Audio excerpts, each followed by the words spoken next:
여러분 안녕하십니까? 외국어로서의 한국어 이해교육론 강의를 맡게 된 안정호입니다. 외국어로서의 한국어 이해교육론인데요. 지금까지 그 한국어 교육의 여러 가지 과목들을 공부하셨겠지만, 특히 이 과목에서는 이해를 가르치는 것을 어떻게 가르칠 것인가, 이해하는 것을 어떻게 가르칠 것인가 하는 것을 공부하게 됩니다. 그래서 우리가 이해를 하는 방법에는 크게 두 가지가 있죠. 네, 하나는 들어서 이해하는 방법이 있고 하나는 읽어서 이해하는 방법이 있습니다. 네, 그래서 들어서 이해하는 방법 그리고 읽어서 이해하는 방법, 이렇게 크게 두 가지로 나누어서 전반부에서는 듣기, 들어서 이해하는 방법에 대해서 공부를 해보고요. 그리고 후반부에서는 읽기, 읽어서 이해하는 방법에 대해서 공부를 해보도록 하겠습니다. 그래서 오늘은 그 이해교육론의 첫 시간인데요. 오늘은 이해교육의 개괄, 과연 이해교육이 무엇이고, 이해교육을 어떻게 다룰 것인가, 그리고 한국어 교육이라는 큰 틀 안에서 이해교육은 과연 어떤 위치를 차지하고 있는 것인가. 교수법에 대한 수업을 들어보신 분들은 아마 여러 가지 교수법들을 알고 계실 텐데요. 결국은 그 교수법이라는 것도 그 방법에 해당하는 것이고, 그 방법 안에서 무엇을 가르칠 것인가는 결국은 여타 과목들이 이제 결정을 하게 됐는데요. 그래서 문법을 어떻게 가르칠 것인가, 또 발음을 어떻게 가르칠 것인가, 아니면 또 단어를 어떻게 가르칠 것인가, 이런 것과 마찬가지로 여기에서는 이제 이해를 어떻게 가르칠 것인가 하는 것의 문제입니다. 그래서 오늘은 여러 가지 교수법 안에서 과연 듣기와 읽기 교육이 차지하는 위치는 어디인가에 대해서 주로 공부를 해보도록 하겠습니다. 네, 그래서 오늘은 이해교육의 개괄, 그리고 첫 번째 시간에는 이해교육의 종류와 그리고 교수법에 대해서 공부해 보도록 하겠습니다. 네, 먼저 조금 큰 이야기를 한번 해볼 텐데요. 언어의 이해 활동입니다. 언어는 한 사회의 구성원들이 자신들의 경험과 지식을 저장하고 그리고 새로운 세대에게 전수, 문화를 창조하는 대표적인 활동 방식입니다. 언어가 없었다면 지금의 이런 사회는 아마 생겨나지 못했을 것입니다. 왜냐하면 우리가 지식을 전달하고 지식을 창조하고 그것을 저장하는 수단이 결국은 언어이기 때문에요.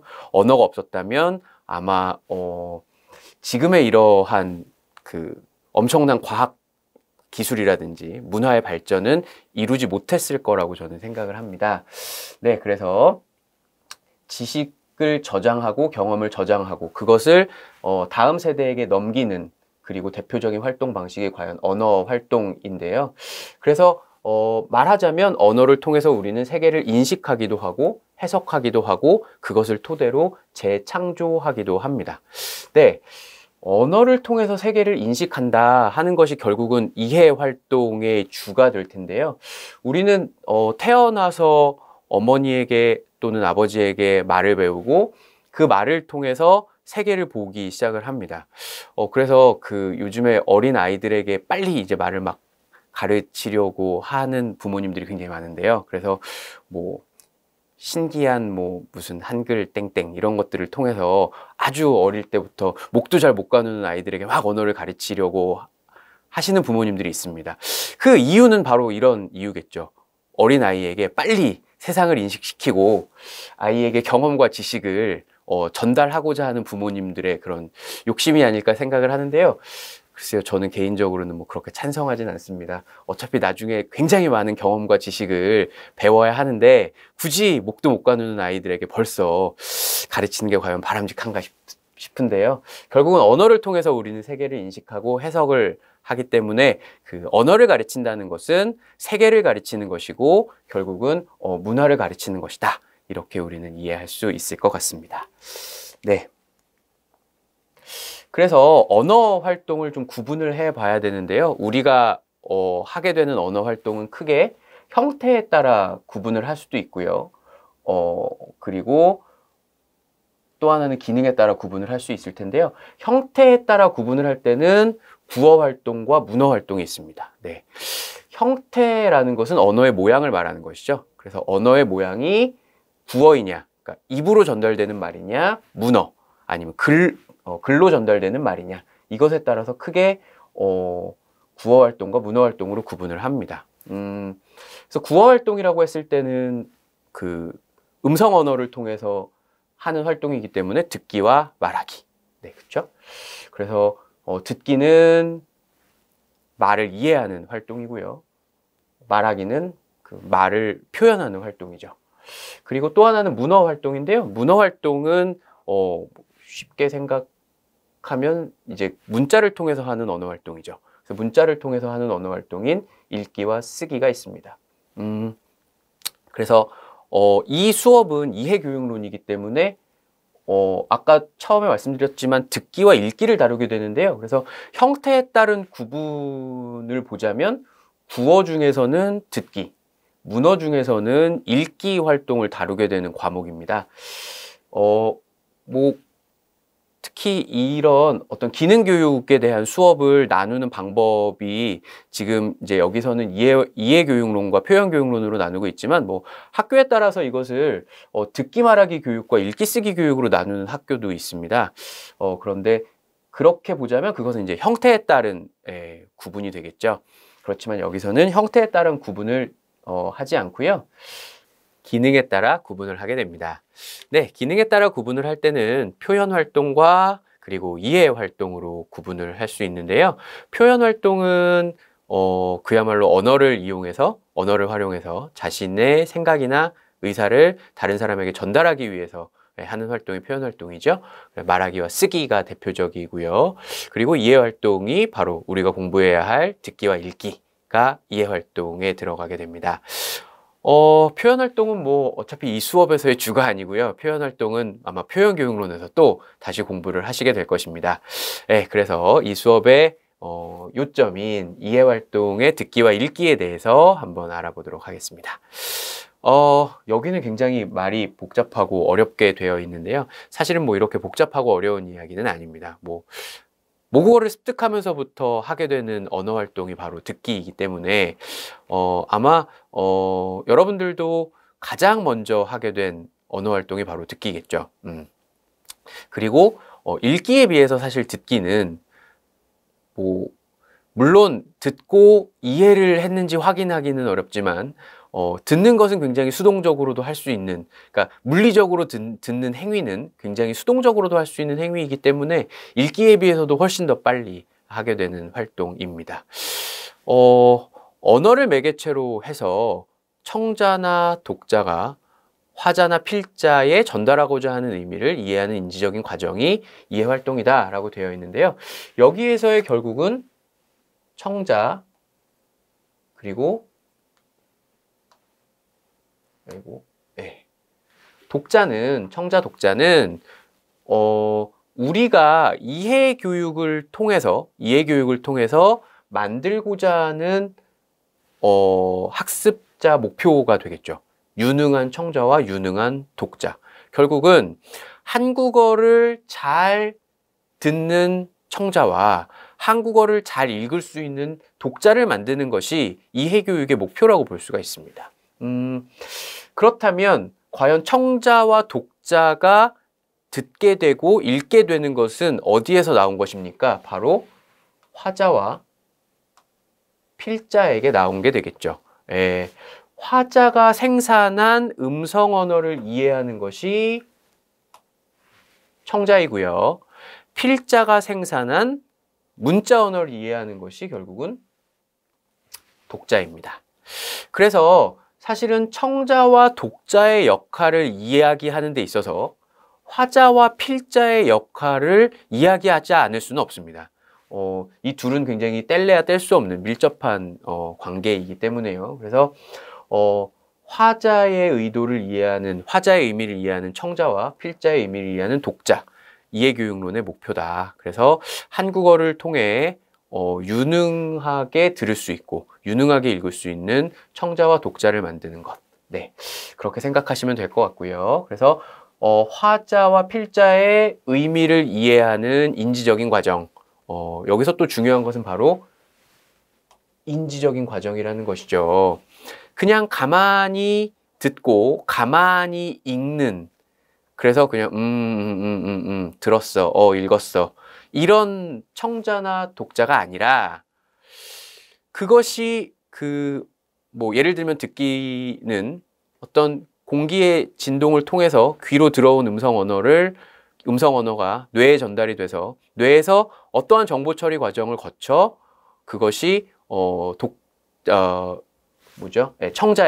청자에게 이해가 되겠죠. 그런데 그 머릿속에서 일어나는 과정은 절대로 수동적인 과정이 아니라는 거죠. 그래서 그냥 수동적으로 가만히 앉아서 듣고 화자가 전달하고자 하는 의미만을 그대로 이해하는 것은 능동적인 활동이라고 볼 수 없지만 듣기는 절대 그렇게 일어나지 않는다는 것이죠. 읽기도 마찬가지입니다. 읽기도 필자가 전달하고자 하는 의미 자체를 그냥 가만히 수동적으로 받아들이기만 하는 것은 절대 읽기의 능동적인 과정이라고 볼 수가 없습니다. 그래서 읽기는 그렇게 일어나지 않고 머릿속으로 들어온 어떤 필자의 의미는 나름대로의 정보 처리 과정을 거쳐 새로운 의미로 재탄생하게 되는데요. 그렇기 때문에 우리는 이해 활동을 인지적인 과정이라고 이야기를 하는 것입니다. 네, 그래서 이해 활동에 대해서 알아보았는데요. 그럼 구체적으로 듣기와 읽기에 대해서 한번 알아보도록 하겠습니다. 먼저 듣기는 담화 관계자 사이에 음성 텍스트를 통하여 정보를 얻고 처리하는 과정, 그리고 음성 언어가 그 매개체가 된다라고 이야기를 했는데요. 여기서 중요한 것은 이제 담화 관계자의 담화입니다. 자, 담화가 무엇일까요? 담화. 담화라는 것은 그냥 쉽게 이야기하면 청자와 화자가 서로 만들어내는 대화의 덩어리라고 생각하시면 될 것 같습니다. 우리가 어떤 한 가지 주제에 대해서 이야기할 때는 물론 시작이 있고 끝이 있죠. 그 하나의 덩어리를 그냥 담화 덩어리라고 생각하시면 되는데요. 담화에는 여러 가지 그 요소가 있습니다. 그 중에서 이제 가장 중요한 요소는 관계자죠. 담화 관계자. 담화에 참여하는 관계자는 아까 위에서 이야기한 화자와 청자가 있습니다. 네, 화자와 청자라고 했을 때 화자와 청자의 역할은 고정되어 있을까요? 네, 그렇지 않습니다. 화자와 청자의 역할은 고정되어 있지 않습니다. 화자는 청자의 역할을 하기도 하고 청자는 다시 화자의 역할을 하기도 하고, 그래서 화자와 청자의 역할 교대가 활발하면 활발할수록 우리는 그 의사소통 과정이 굉장히 활발한 의사소통 과정이다 라고 이야기할 수 있는 것입니다. 네, 그래서 담화 관계자라고 이야기하면 끊임없이 역할을 교대하는 화자와 청자가 되겠죠. 그리고 또 담화를 구성하는 중요한 요소에는 당연히 화자와 청자 사이에 오고 가는 언어가 있겠죠. 음성 언어겠죠. 음성 언어 안에는 당연히 음성 언어는 소리라는 형식도 가지고 있지만 그 안에 어떤 의미, 메시지라는 의미도 담고 있죠. 그래서 그 형식과 의미를 모두 가지고 있는 언어, 그것도 담화를 구성하는 중요한 요소가 될 것이고요. 그리고 담화가 일어나는 어떤 상황, 그 상황이라고 하면 시간적인 상황도 있을 것이고 공간적인 상황도 있을 것입니다. 그래서 그런 상황도 역시 담화를 이루게 되는 중요한 요소가 될 것입니다.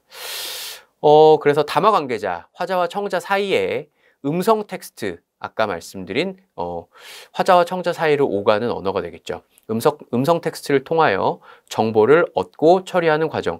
그래서 듣기 과정만을 지금 여기서는 이야기하고 있기 때문에 정보를 얻고 처리하는 과정. 그래서 여기에서 정보를 얻는 과정까지는 사실은 음성 텍스트가 이렇게 그 청자의 귀로 들어오는 과정까지가 정보를 얻는 과정이라면, 그것을 가지고 이제 그 귀로 들어온 음성 언어가 귀에서 뇌를 거치면서 뇌 안에서 어떠한 정보 처리 과정을 거치게 되겠죠. 네, 사실은 그 언어 교육을 하는 사람이나 언어학자들의 관심은 바로 여기서 일어나는 이 과정입니다. 물론 이 안에서 일어나는 과정도 물론 뭐 뇌과학자들의 그 중요한 연구 과제일 수도 있겠지만 우리가 관심을 가지고 있는 것은 음성 언어가 이렇게 공기를 통해서 귀로 들어오는 과정, 그 다음에 일어나는 과정이죠. 네, 그래서 과연 특히 유능한 청자의 경우는 어떠한 정보 처리 과정을 거쳐서 이해를 하게 되는 것일까? 그것이 규명이 되면 그대로 학습자들에게 가르치면 되겠죠. 그러면 유능한 독자로 키워낼 수 있을 텐데요. 뭐 물론 그냥 우리가 그냥 쉽게 논리적으로만 얘기하면 그렇게 얘기할 수 있겠지만 정말 쉬운 일은 아니겠죠. 유능한 독자가 무엇이냐를 규명하는 일부터 그 유능한 여기서는 청자죠. 유능한 청자가 무엇이냐, 그것을 규명하는 일부터 굉장히 어려운 일이고, 유능한 청자의 머릿속에서 무슨 일이 일어나느냐, 뭐 그것을 이렇게 열어서 우리가 볼 수도 없는 일이기 때문에 그 과정을 규명해내는 일, 그것은 사실은 쉬운 일은 아닐 것입니다. 그래서 그걸 최대한 규명해서 그대로 학습자들에게 듣기 교육을 시킨다면 최고의 교육이 되겠죠. 네. 네, 다음은 이제 읽기로 넘어가 보도록 하겠습니다. 읽기는 문자 텍스트를 통하여 정보를 얻고 처리하는 과정.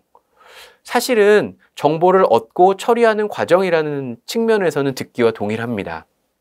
그렇지만 매개체 자체가 음성 텍스트가 아니라 문자 언어라는 것. 네, 문자 언어라는 것이 굉장히 큰 차이인데요. 그렇기 때문에 사실은 읽기는 굉장히 듣기보다 나중에 습득되는 언어 기능이라고 볼 수 있습니다. 모국어를 습득하는 과정에서 가장 먼저 듣기 기능을 습득을 하게 되고, 그 다음에 보통은 들은 다음에는 말을 하게 되죠. 그래서 듣기 다음에 말하기를 습득을 하고, 말하기 다음에 이제 읽기 기능을 습득하게 되는 것이 그냥 자연스러운 모국어를 습득하는 순서라고 볼 수가 있는데요. 그런데 그 듣기를 하는 단계와 읽기를 하는 단계 사이의 간극이 굉장히 큽니다. 예. 왜냐하면 그냥 단순히 문자 텍스트를 소리내서 읽는 것만으로 우리가 과연 읽기가 일어났다고 볼 수 있느냐, 읽기를 했다고 볼 수 있느냐 하면 그렇지 않다고 생각을 하기 때문이죠. 그 몇 년 전에 텔레비전 광고에서 어린아이가 1살, 뭐 2살 정도 돼 보이는 어린아이가 이렇게 앉아서 신문을 소리내서 읽는 것을 보고 어른들이 막 박수를 치며 좋아하는 텔레비전 광고가 있었습니다. 기억하시는지 모르겠는데요. 그런데 과연 그 아이가 신문의 헤드라인을 소리내서 읽었다고 해서 그 아이가 과연 읽기를 했다고 볼 수 있느냐? 저는 그렇게 보지 않습니다. 왜냐하면 읽기라는 것은 단순히 문자를 소리내서 읽는 것만이 읽기가 아니라 그 소리내서 읽은 문자의 의미를 이해하고 나름대로의 정보 처리 과정을 통해서 해석할 수 있어야 비로소 읽기가 일어났다고 우리는 볼 수 있거든요. 그래서 듣기와 읽기 사이의 간극이 굉장히 크다 하는 것은 읽은 후에 그 내용을 머릿속에서 나름대로의 정보 처리 과정을 거쳐서 자신만의 의미로 재생산해서 이해하는 것. 그렇기 때문에 듣기와 읽기 사이에는 굉장히 그 간극이 좀 클 수밖에 없고요. 제대로 읽는 독자는 사실은 굉장히 그 유능한 독자이죠. 그래서 읽기를 잘하는 아이들이 공부를 잘하죠. 결국은 읽기를 통해서 우리는 많은 정보를 얻게 되고, 그래서 독서가 중요하다라고 이야기하는 것도 결국은 유능한 독자는 독서를 통해서 만들어지기 때문에 우리가 독서 교육이 굉장히 중요하다라고 이야기하는 것도 결국은 읽기 교육과 일맥상통하는 거라고 볼 수가 있겠습니다. 네. 그래서 문자 텍스트를 통해서 정보를 얻고 처리하는 과정이 결국은 읽기고, 읽기를 잘하는 독자를 만들어내는 것이 결국은 읽기 교육의 목표이겠죠. 한국어를 잘 읽고 이해하는 유능한 독자, 그것을 만들어내는 것이 결국은 읽기 교육의 목표라고 볼 수가 있습니다. 네. 그러면 과연 읽기 교육 그리고 듣기 교육, 이해 교육이죠. 이해 교육이 전체적인 어떤 언어 교수법 안에서 어떻게 변해왔는가? 그 교수법 수업을 들으셨던 분들도 있을 것이고, 교수법 수업을 듣지 않은 분도 계실 텐데요. 교수법은 역사적으로 어떤 일정한 그 변천을 거쳐왔습니다. 그래서 아주 옛날의 언어 교수법부터 현대에 사용하고 있는 언어 교수법까지 일정한 시간을 거쳐서 변화를 겪어왔는데요. 그러한 변화 안에서 그 교수법들, 그 변화 안에 여러 가지 교수법들이 있었는데 그 교수법 안에서 과연 이해교육이 어떤 위치를 차지하고 있었는가? 여러 가지 교수법 중에서는 이해교육이 굉장히 중요했던 교수법도 있고 이해교육을 굉장히 경시했던 교수법도 있는데요. 그래서 여기에서는 그러한 교수법의 변천 안에서 여러 가지 교수법 안에서 이해교육이 과연 어떤 위치를 차지하고 있었느냐, 네, 그것을 조금 확인해보고 넘어가는 시간을 갖도록 하겠습니다. 네. 인쇄물이 급증하고 정보 매체가 발달하면서 정보를 얻을 수 있는 영역이 굉장히 확대되고 특히 요즘에는 정말 정보의 홍수 시대죠. 정말 너무나 다양한 매체를 통해서 우리는 정보를 얻게 됩니다. 그래서 과거에는 정보를 얻는 과정을 굉장히 중요하게 생각했다면 지금은 정보를 얻는 과정보다는 정보를 취사 선택하는 과정을 훨씬 더 중요하게 생각하게 되는 시대가 되었습니다. 우리가 굳이 많은 노력을 들이지 않아도 우리에게는 너무나 많은 정보들이 쏟아져 들어오고 있습니다. 매일매일. 그렇기 때문에 정보를 받아들이는 것, 그것이 이해라고 본다면 듣기와 읽기 과정에서도 역시 우리는 하루에도 굉장히 많은 듣기와 읽기 활동을 하게 되는 것이죠. 굳이 노력하지 않아도 너무나 많은 정보가 쏟아져 들어오기 때문에 그러니까 거기에는 텔레비전, 라디오, 이것은 굉장히 이제는 정말 한물간 매체가 됐죠. 인터넷, 요즘에 유튜브, 이런 것들을 통해서 너무나 많은 정보들이 우리에게 쏟아져 들어오고 있기 때문에 그 정보를 듣기와 읽기를 통해서 이해하는 이해교육의 중요성도 점점 더 확대되고 있다고 볼 수가 있습니다. 네.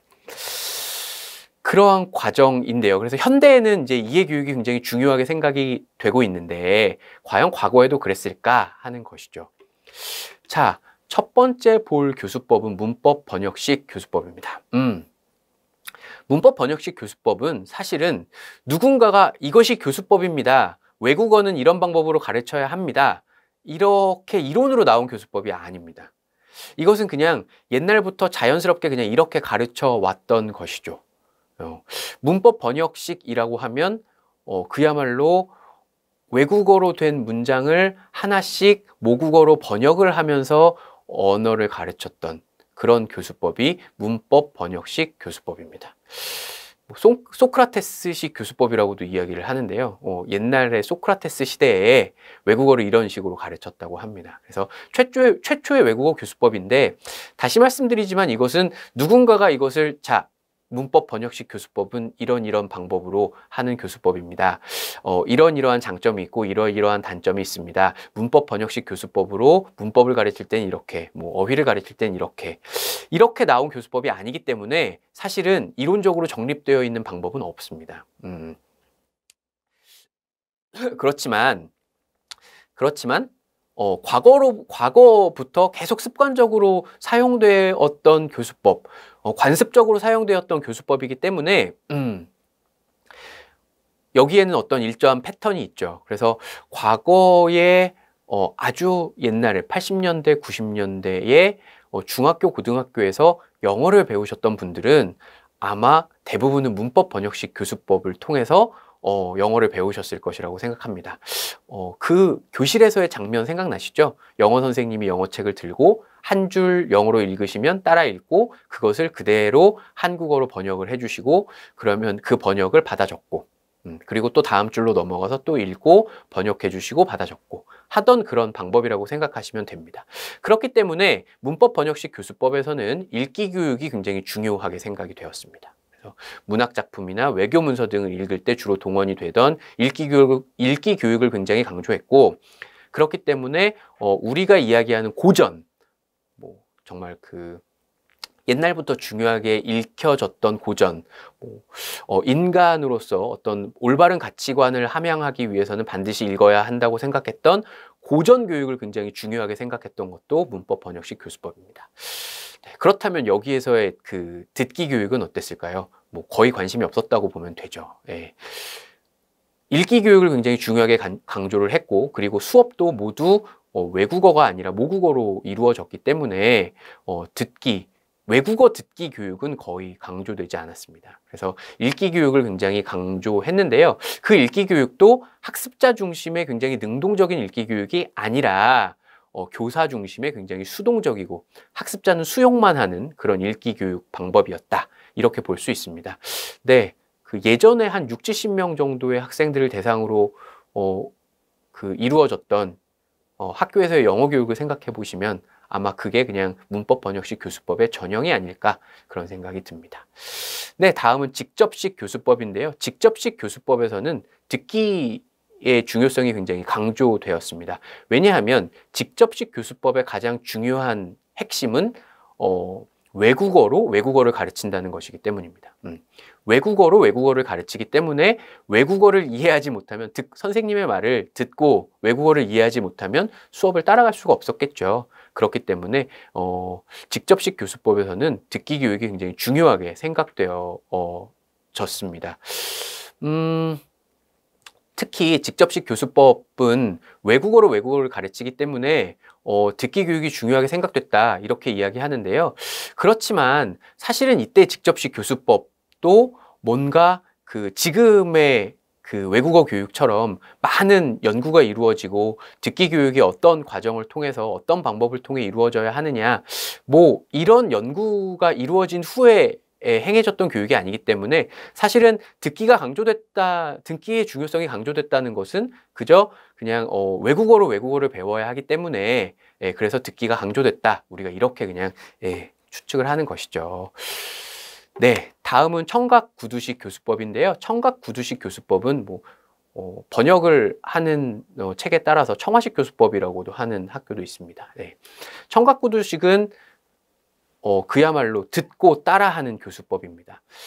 굉장히 지겨울 정도로 반복해서 듣고 따라하는 것이 중요했기 때문에 당연히 듣기 기술이 중요했겠죠. 그렇지만 여기서도 듣기 교육이 중요했다는 것은 굉장히 능동적이고 자신만의 의미를 생산해내는 능동적인 청자로서의 듣기 교육이 강조됐던 것이 아니라 듣기는 굉장히 수동적인 활동이었습니다. 물론 듣기 활동을 굉장히 많이 했죠. 왜냐하면 듣고 따라해야 하기 때문에 듣지 않으면 따라할 수가 없잖아요.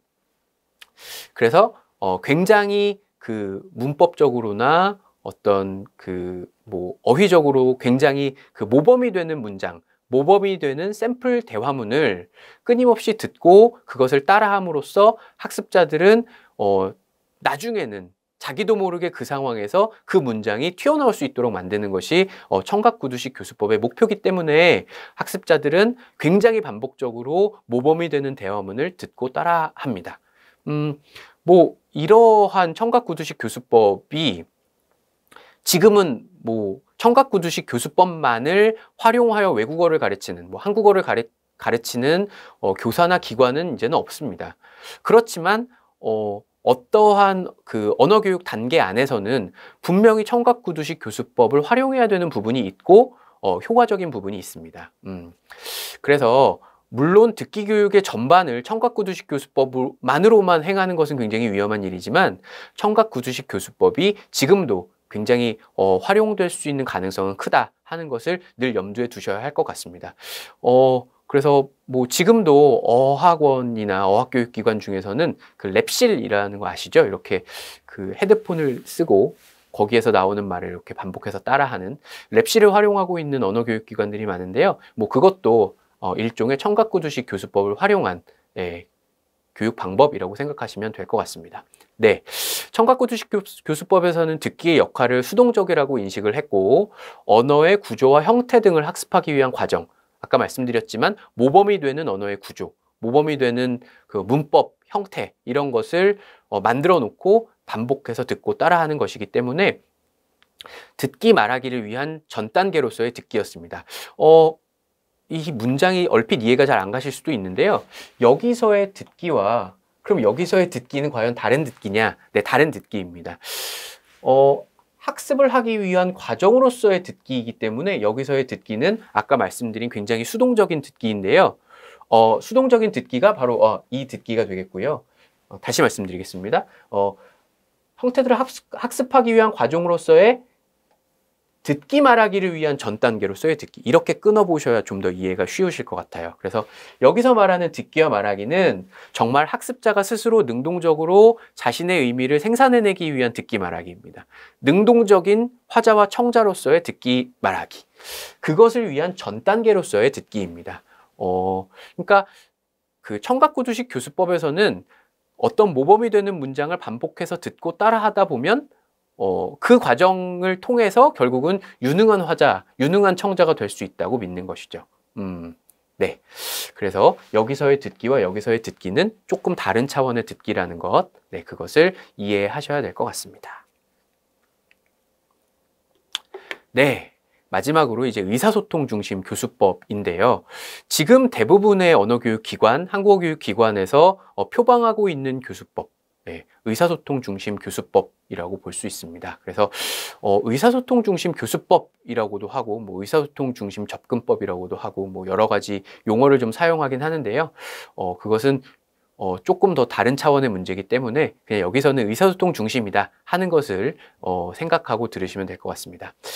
담화 당사자로서 단순히 듣고 반복하기 위한 차원에서 머무르지 않고 여기서 단순히 듣고 반복하기 위한 차원은 뭘 염두에 둔 이야기인지 아시겠죠? 이것은 앞에서 이야기한 청각구두식 교수법을 염두에 두고 나온 설명일 것입니다. 여기에서 머무르지 않습니다. 여기에서 이제 더 나아간다는 뜻이죠. 더 나아가서 담화 구성원으로서의 의미 협상을 진행하기 위하여, 그러니까 아까 청각구두식 교수법에서의 듣기가 아니라 유능한 화청자로서의 듣기인 거죠. 유능한 화청자가 하는 듣기. 그래서 의미 협상을 진행하기 위하여 담화를 적극적으로 해석하고, 여기서의 듣기의 역할은 적극적인 해석이 굉장히 중요합니다. 적극적인 해석, 그리고 유추, 그리고 평가. 이것이 어떻게 생각하면 듣기로서 유능한 듣기, 유능한 청자, 그리고 유능한 독자의 세 가지 굉장히 중요한 역할이라고 볼 수 있습니다. 담화를 적극적으로 해석해요. 의미를 이해하는 일이죠. 의미를 이해하고, 그런데 표면적으로 드러난 의미만을 이해하는 것이 아니에요. 유추라는 것은 표면적으로 드러나지 않은 의미까지 이해하는 것이 유추입니다. 그리고 마지막 단계는 평가예요. 유추를 한 다음에 거기서 끝나는 것이 아니라 자기가 가지고 있는 가치관, 자기가 가지고 있는 배경 지식을 통해서 자기가 지금 이해한 내용을 평가하게 되는 것입니다. 그것이 옳은지 그른지, 아니면 뭐 옳다면 어떤 부분이 옳고 어떤 부분이 그른지, 아니면 어떤 부분에서 동의할 수 있고 어떤 부분에서 동의할 수 없는지, 이런 것들을 평가하는 것까지가 굉장히 적극적인 행동의 청자와 독자가 될 것이고요. 그 다음에 중요한 것은 또 반응까지 해야 되는 것입니다. 아까 말씀드렸지만 화자와 청자의 역할은 고정되어 있지 않습니다. 계속 역할 교대가 일어나기 때문에 그 역할 교대가 일어나는 사이에서 반응하는 일은 굉장히 중요한 일이죠. 네, 이것이 의사소통 중심 교수법에서의 목표로 하고 있는 화자와 청자, 그러니까 청자와 독자이겠죠.